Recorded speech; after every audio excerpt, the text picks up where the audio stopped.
Hey, good evening, fam. Good evening. Happy Monday to everybody today. Happy Monday to everybody.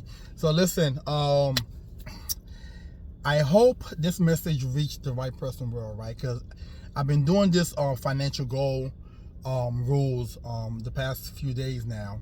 And it's not to offend anybody, right? But it is to allow to give us the opportunity to start to make right decisions, right, in reference to the people in our lives who we're dealing with, right. As much as some people may want to believe that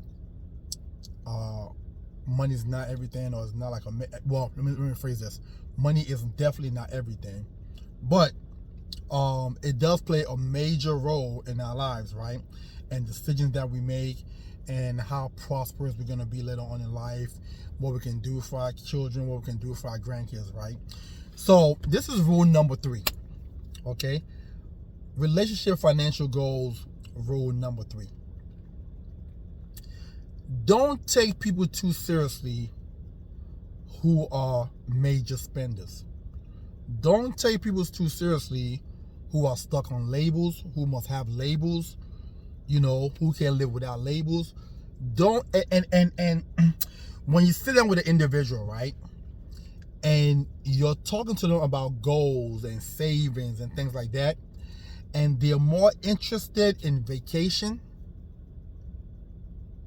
they're more interested in trips, okay, they're more interested in going to high-end restaurants all the time, things like that. Now, let me preface this by saying there's nothing wrong with vacation. Every human being needs at least 1 to 2 vacations a year. That's about it. You don't need 6 to 7 vacations a year. A lot of people on here are going to disagree with me, and that's fine.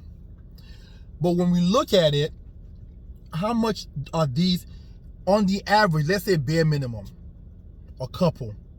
Let's say you go on, I don't know, let's say 7 vacations a year. Okay? Let's say between hotel, flights, whether you take an Uber or Lyft, or whether you get a rental car, eating, experiencing wherever you at bare minimum, we're talking about at least $2,000 per trip. At bare minimum. Okay? That's $14,000 a year. In 10 years, that's 140. Is that right? $140,000. Let me do the math here. I should know this. 14,000 times 10. Yeah, that's $140,000 in 10 years, right? Okay. Can you imagine even if you put half of that into a high interest on an account, what that would do for you in a 10-year period? Time, you can always make money, but time is something you can never get back.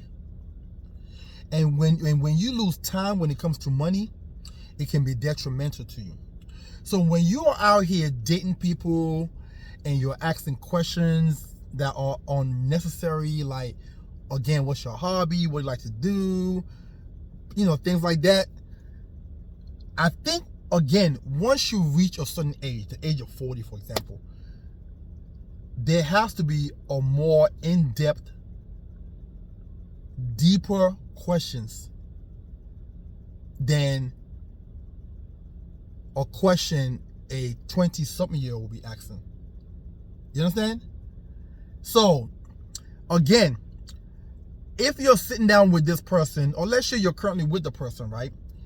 And you're talking to the person about, let's do a spreadsheet, let's put what we have going on down there, let's start to tackle some stuff, let's start to save some money, and they're less interested in that and more interested in where we going next on a trip.